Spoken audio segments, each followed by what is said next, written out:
Not a typical day if you are a college football fan, a Big Ten football fan, and a Michigan football fan.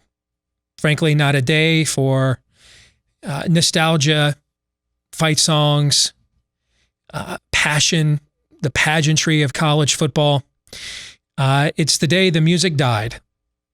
The Big Ten Conference announcing just moments ago before we began taping this week's episode that for the first time since 1882, there will not be college football played in Ann Arbor, Michigan, or anywhere else in the Big Ten footprint unless some schools, as Ohio State and Nebraska threatened to do earlier this week, unless some schools go independent for this fall. So given the unforeseen, unprecedented circumstances here, we are breaking away from our normal format on this show and bringing in our good friend Mark Rogers, the voice of college football, and one of the few, the proud, reasonable Ohio State football fans who I'm sure has a lot of thoughts on this news. Mark and I will be discussing them here, just kind of free-flowing on our reaction, what we think of the decision that was made, and the irony of all of this. And Mark, I have to tell you, the irony of this decision being made, when you look at the timetable. So last Thursday, they come out, they give us a schedule. On Friday, they okay teams to begin fall practice. On Saturday, the commissioner of the Big Ten, who spent a good deal of time promoting his new schedule on Thursday, on Saturday, he turns around and says he's in favor of moving the season to the spring. That timetable just doesn't make any sense at all. Either he's a clown show, frankly, or we were being misled. I mean, that level of about face, even in the world where I work professionally every day, I don't see flip-flops of this magnitude that fast. And we have a study that comes out from the UK. It's the largest study of school-aged children in the world that shows there's no real risk of coronavirus transmission in a school setting. We then have the CDC comes out with data that shows if you are between the ages of 15 and 24, there is a 99.98% chance of recovery if you indeed test positive for coronavirus and succumb to symptoms. We have Dr. Cameron Wolfe of Duke University. You know, Mark, that's a pretty, podunk JUCO. They don't really have much of a reputation as a medical school. Was on ESPN earlier today talking about how, and he's guiding the ACC's medical process, talking about how absolutely he believes that they can safely mitigate this and navigate this. Greg Sankey, the commissioner of the SEC, was on Good Morning America saying they're hearing the same thing from their medical experts. We've heard nothing from any of these presidents whatsoever.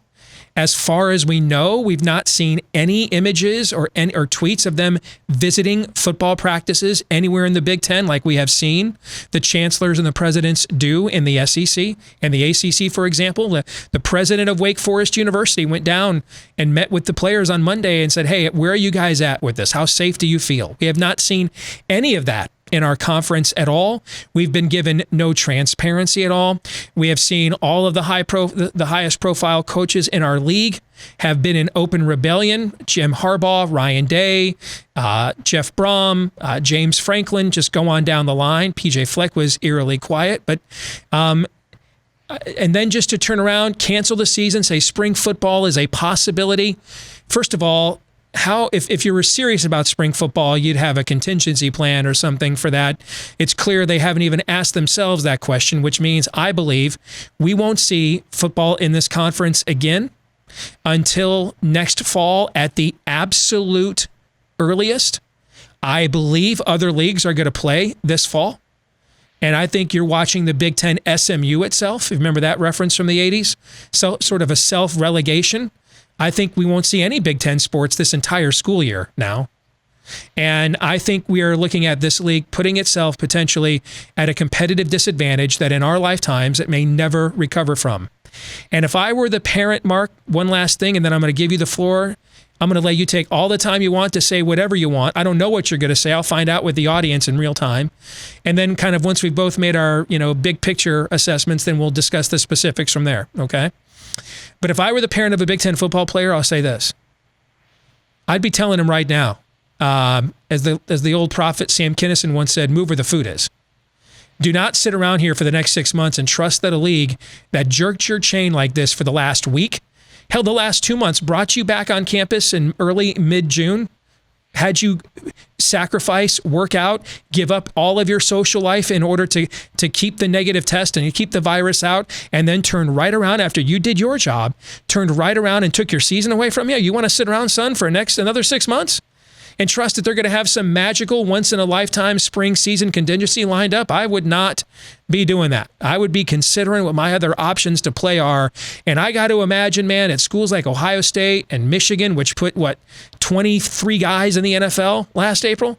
I would imagine there's a lot of those conversations and text on phones right now, even as they're meeting with their coaches and their players. And then you have Nebraska and Ohio State both yesterday went on television and threatened to go independent if the Big Ten made this move. So here we are, brother. And we're doing this at a time that all the other sports in America are back and playing. That's what is fascinatingly tragic about all of this. So, Mark, that's kind of my monologue. Now it's your turn. Your thoughts. I got to say, Steve, you know the history of the Big Ten as well as anyone.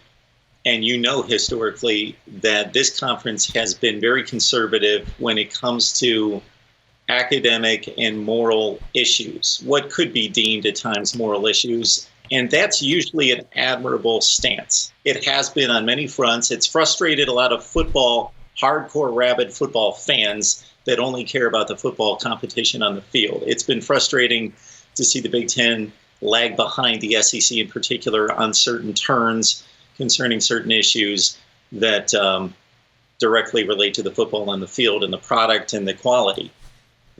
But generally, I've been a supporter of the Big Ten in regards to trying to maintain the student-athlete balance as much as any high-powered league, and probably more than any high-powered league in the country. Concerning this particular decision, I couldn't agree more. About what you just stated, and most alarming to me is the picture that you painted about the disconnect between the university presidents and what's happening on ground zero. So we know that there must be a balance in leadership of detaching yourself from the emotional, detaching yourself from the specific case incidents and circumstances, isolated circumstances, and not becoming overly attached to any one particular situation, but knowing the metrics and the broad view scope from the treetops, but also having engagement and attachment to what is happening on the front lines. And for the university presidents, as you just mentioned, and I had the same thought in my mind regarding what I've seen in other conferences across the country, not have that attachment to know the vibe, the heartbeat, the will of the players and the coaches, and not to take that into account because they would have to be blind and deaf at this point not to know, based on the outcry that we most specifically heard from a Ryan Day, from a Scott Frost and others, as you mentioned, just in the last 24 hours, is alarming. I thought the repeal of the vote, or what leaked out as a preliminary vote at 12-2, with only Nebraska and Iowa voting to play football, play fall sports, and that being repealed, I was hoping that would speak volumes to say, hey, let's understand. Now we're seeing the visibility of our most popular and the face of the conference on many fronts come out against this. Let's pull this back and see where we stand, and maybe reach out to the other four conferences and see if we're missing something. I held out some hope for that. So you're starting to hear where I've landed on this. And I've taken this COVID situation, anytime I have had to address this, as you have, with all the comments and questions that we get on a daily basis, we have had to go from football experts, analysts of some variety, where that delves into organization and administration at times, and we're used to that. Now we've had to go into the medical field to a certain extent, and I pulled back from that to a certain extent in regards to trying to say that I know the outcomes, but I've tried to pull from as many sources as possible and reasonable sources to put some perspective on this. And I've tried to take this COVID situation as severely and serious as possible because, yes, for the people that are impacted, it is extremely serious. But as you gave us thought there regarding this latest study, and there are others out there that are credible studies, we are talking about a group of people that are least impacted by this. When we talk about risk-free, when we talk about risks that are inherent in life, I felt it almost ludicrous when I read the demands of the Pac-12 players that organized a couple of weeks ago and sent their manifesto to Pac-12 Commissioner Larry Scott when they said that they wanted, quote, assurance of health. And that they're playing the sport, a collision sport of football, first and foremost. And secondly, we're all running a risk when we step outside our door each and every day. And to weigh the metrics and the percentages of the risk involved in this for this demographic and for the health conditions for this demographic, for these athletes, versus what they encounter in everyday life, I believe that the health risk was certainly worth it. And with some recent studies and information coming out in recent weeks concerning possible long-term effects, I was even trying to take that into consideration. Again, taking a very conservative approach to it, to put the health, of course, in front of the football.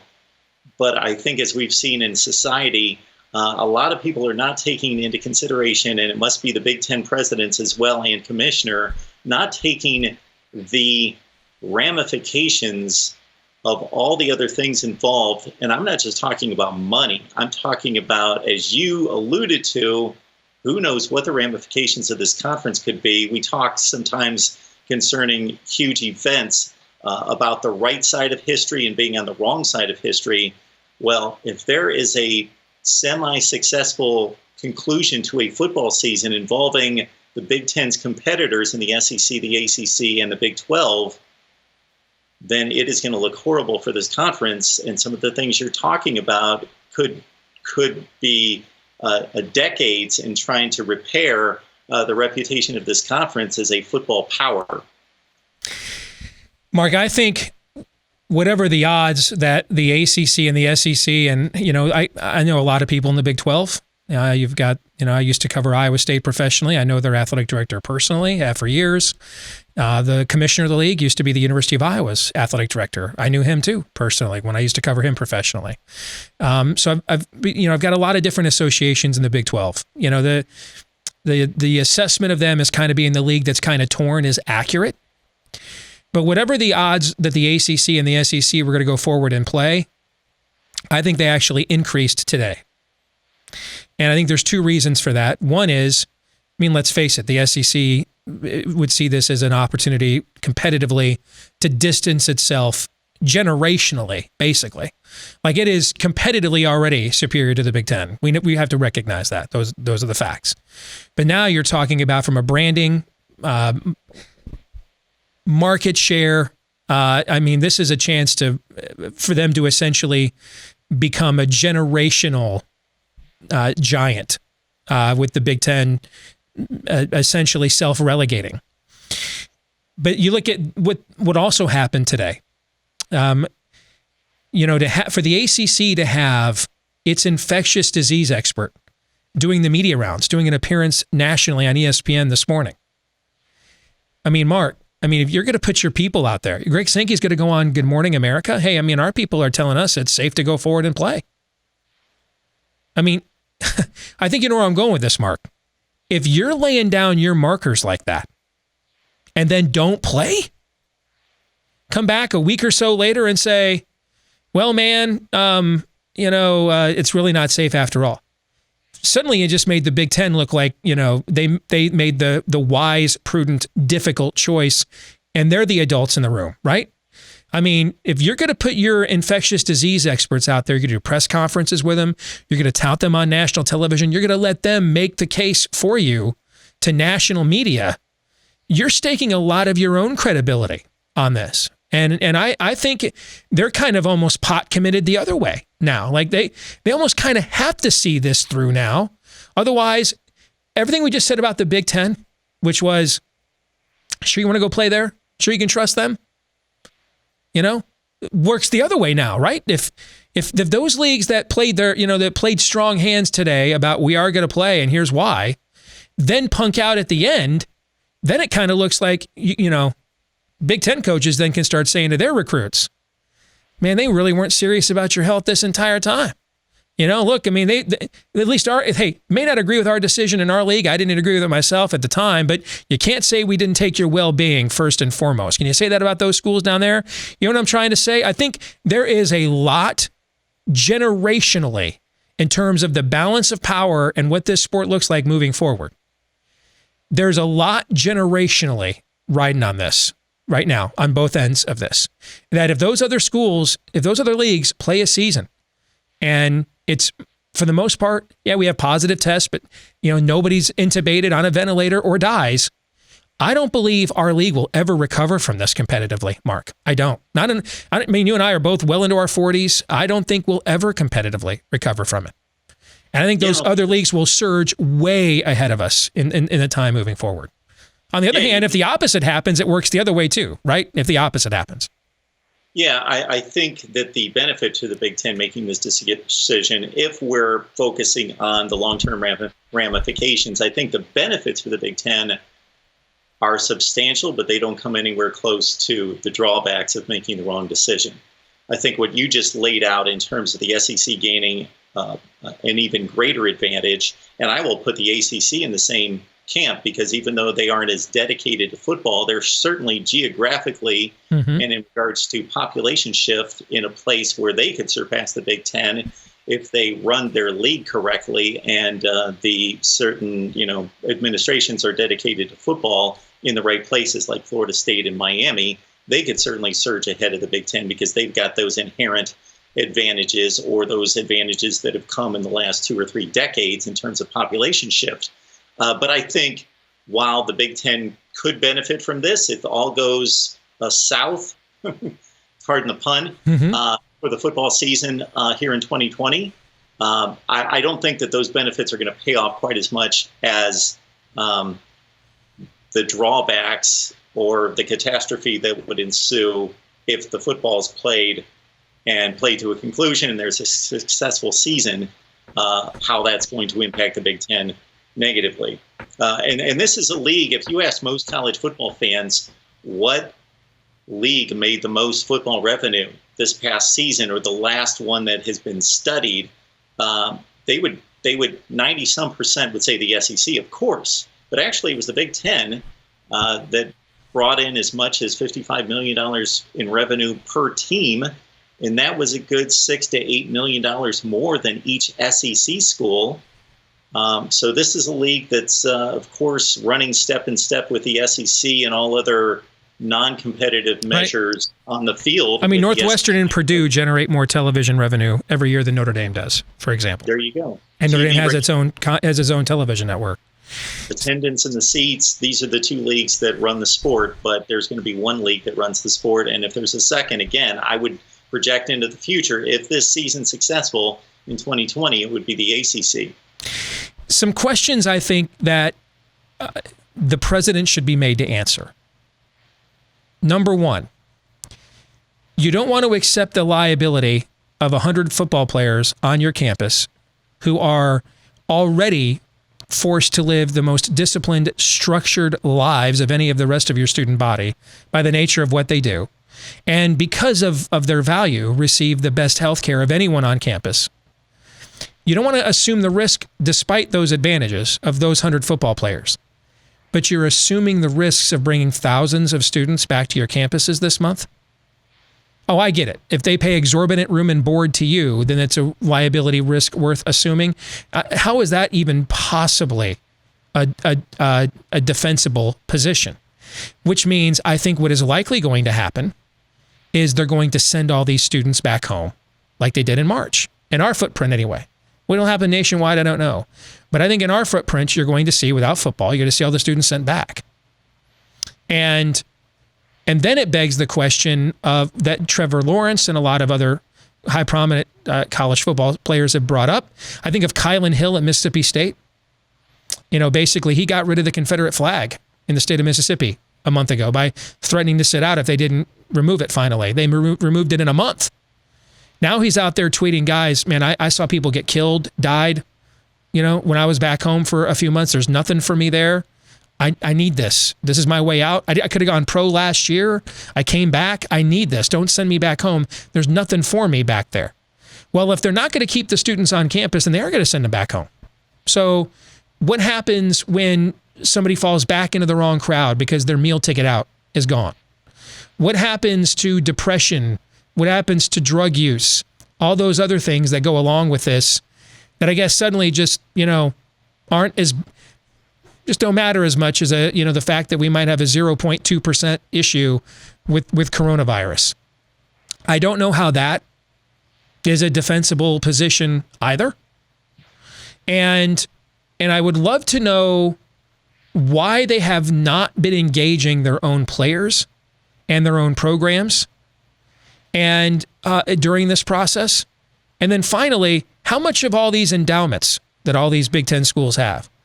Right now, the University of Illinois is sitting on $325 million in public university athletic department debt, number 2 in the country. Michigan is 4th, $300 million in public university athletic department debt. Ohio State and Minnesota have well over $200 million apiece amongst them as well. So who's paying for that this entire time? How much of your endowments are you going to go into? Because football sponsors all of these sports, all of them.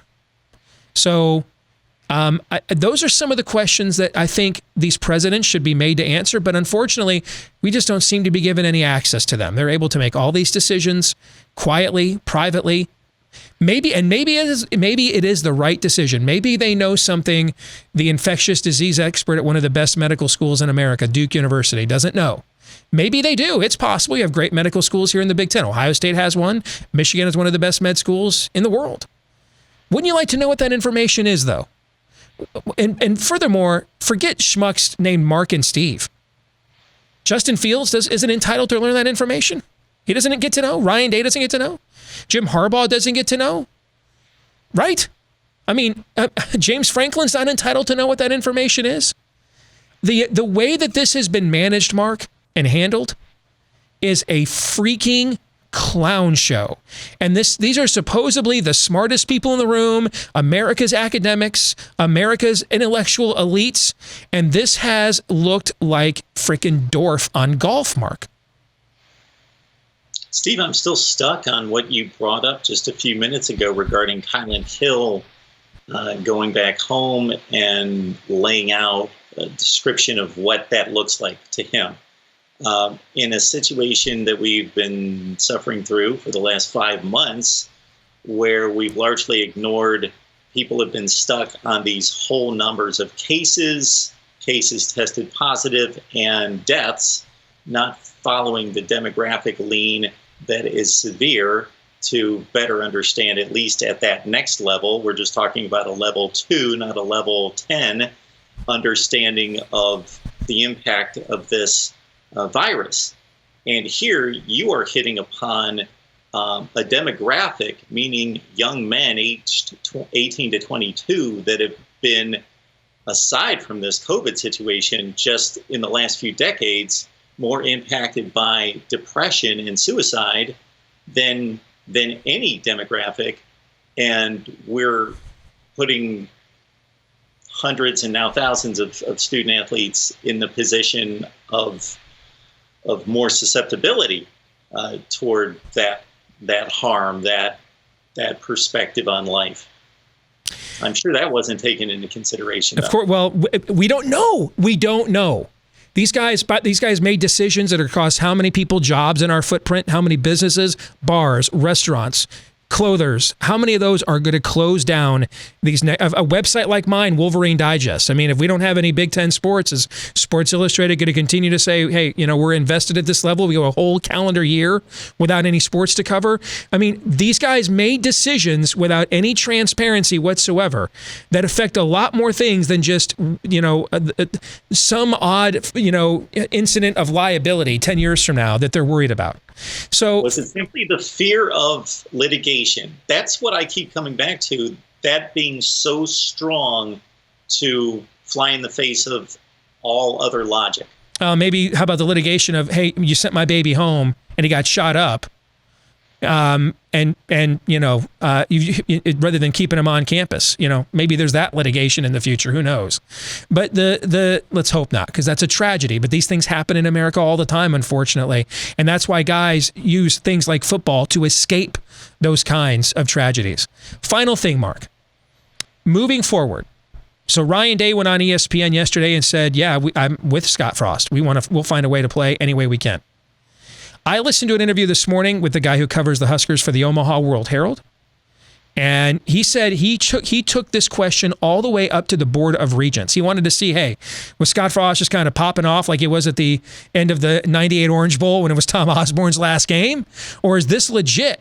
And he said in this interview, the athletic director, the school president, all the way up to the Board of Regents, adamant that Nebraska's playing football this fall, even if they have to go out and do their own schedule.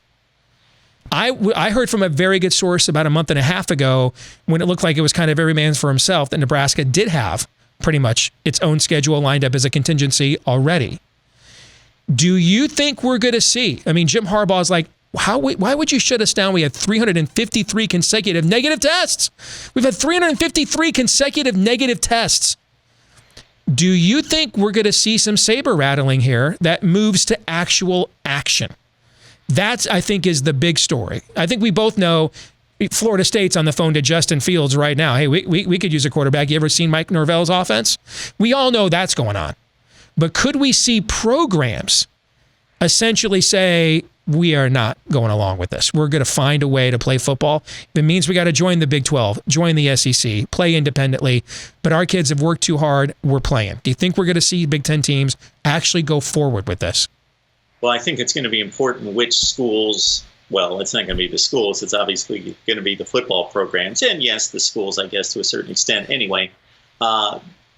It's going to be important for them to move quickly to grab up those spots, because there's some math and logistics that need to be worked out when you assimilate into a league, as Notre Dame has, but that was already a natural fit to a certain extent.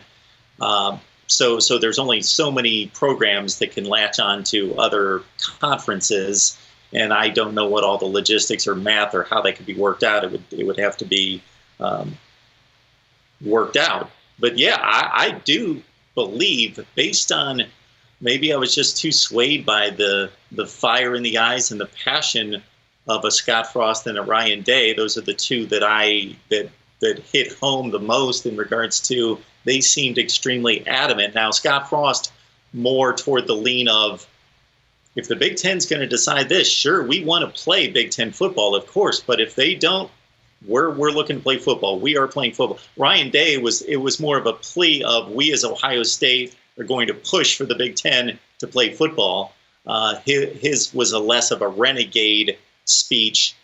But I got to think, from what we've seen of Ryan Day in his short tenure at Ohio State, after the Clemson loss in the face of the officiating, and now in this situation, that he's going to be pounding his fist and doing everything he can possible to maintain, his legacy and his potential to remain as a top-line coach, an elite coach of an elite program. We talk about the Big Ten and its ramifications going forward. What about Ohio State maintaining its elite status in college football, not playing in 2020?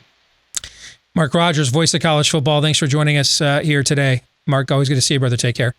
Good to see you, but not a good day. But yes, definitely, Steve.